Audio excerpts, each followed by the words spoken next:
Alam ko marami sa inyo napapansin na ang pag-epal ko sa social media. Pasensya na. Kasi nagbabasa ako. Nakikiramdam ako. Hindi ko inaayon ang opinion ko sa kung sinong kulangot sa social media na akala mo genius sa national issues, pero bayad naman ng isang partido.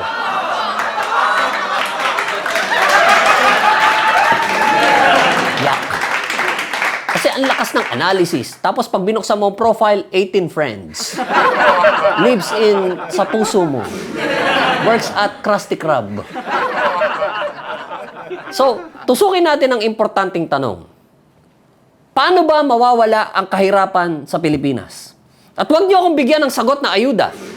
Kasi boss, kapag dekada na at ayuda pa rin ang script, hindi na yan solution. Season finale na yan ng kapalpakan. So, sagutin natin. Paano ba mawawala ang kahirapan sa Pilipinas? Ito ang sagot ko. Una, tigilan ng absurd hiring standards. Pucha, itong nakakabaliw sa lahat. May mga kumpanya na akala mo mag-hire ng sasagip sa planeta natin. College graduate with honors. My experience. Marunong sa Excel, Canva, accounting, customer service, coding, editing, marketing, at sigurado ko marunong din magtanim ng kamote habang naka-zoom. Tapos ang sweldo, parang allowance ng intern na iniwan ng tadhana. Boss, skill ang kailangan natin. Hindi lahat ng trabaho kailangan may medalya, Latin honors, at thesis defense bago ka makapag-apply.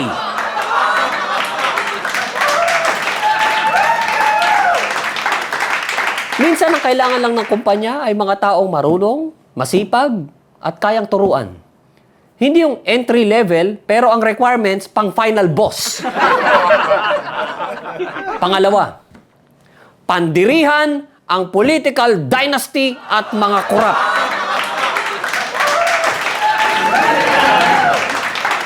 Kasi paano uusad ang bayan kung ang eleksyon natin parang family reunion na may sound system? Tapos ang kaba ng bayan parang group project na pwedeng nakawan. Hindi pwedeng ang public service ay pinapamanang parang rice cooker. Anak, ikaw na bahala sa distrito. Nasa drawer ang susi, tarp, campaign jingle, at listahan ng mga supplier natin.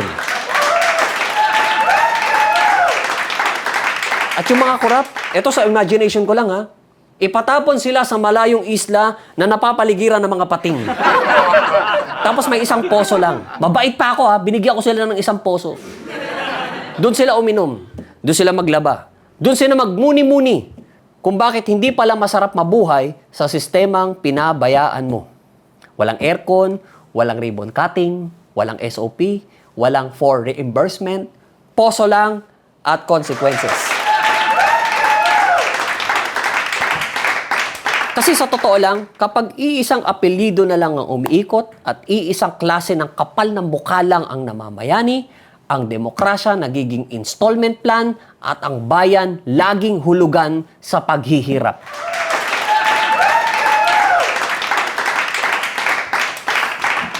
Pangatlo, i-empower ang probinsya. Hindi pwedeng nag-i-exist lang ang ibang lugar kapag mahal na araw at undas. Hindi pwedeng ang tingin natin sa probinsya ay background ng drone shot o hintayan ng bus. Kailangan may tunay na economic plan dyan. Trabaho, internet, logistics, investment, local industry. Kasi kung Manila lang ang sentro ng commerce, isang kalamidad lang, loading screen na ang buong bansa.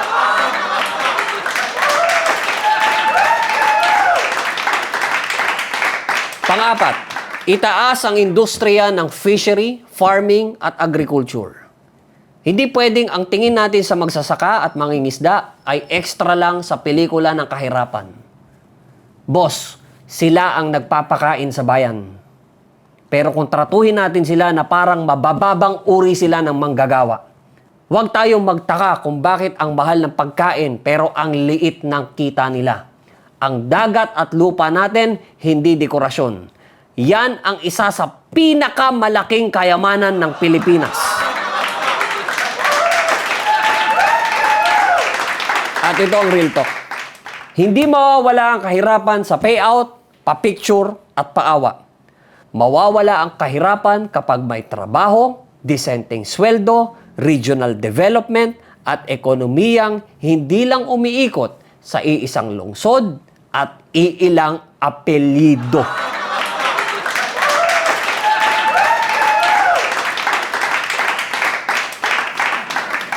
Kasi ang problema ng Pilipinas, hindi kakulangan sa talino, hindi kakulangan sa sipag, hindi kakulangan sa likas na yaman.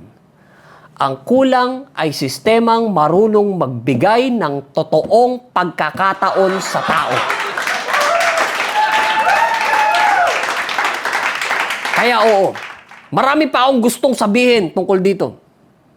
Pero sa susunod na lang, kapag hindi na ako nag-LBM. Dahil sa totoo lang, sa dami ng sablay sa bansang ito, minsan gusto mo na lang yakapin ang electric fan at bulungan siya ng ikaw na lang ang stable sa buhay ko.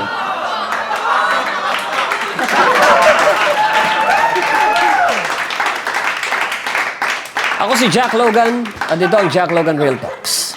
Kung saan ang kahirapan, hindi dapat inaambunan ng ayuda lang, dapat tinatamaan ng long-term solution.